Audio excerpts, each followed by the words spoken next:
Алла бұйыртса кешке оразада аузымызды ашамыз ғой. Сол кезде сол ауызды ашпай тұрып 2 минут қалғанда дәл осы дұғаны оқыңыз. Өйткені бұл осы Рамазан айында ғана берілетін мүмкіндік. Басқа 11 айда бұндай мүмкіндік сізге берілмейді. Видеоны толық көріңіз.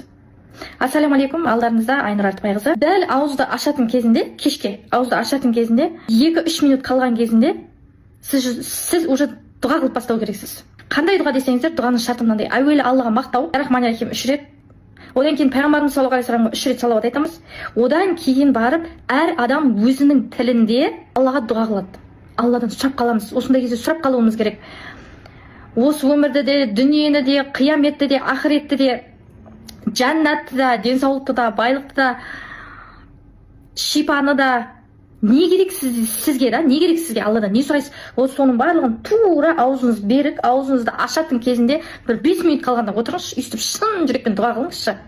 Содан кейін барып, дұғаңыздың барлығын қылып болғаннан кейін барып, ауыз ашатын уақыт кірді ғой уже, кірген кезінде Аллаға мақтау, пайғамбарға салауат айтып, аумин деп ауыз ашатын дұғаны айтып барып, аузымызды ашамыз ғой.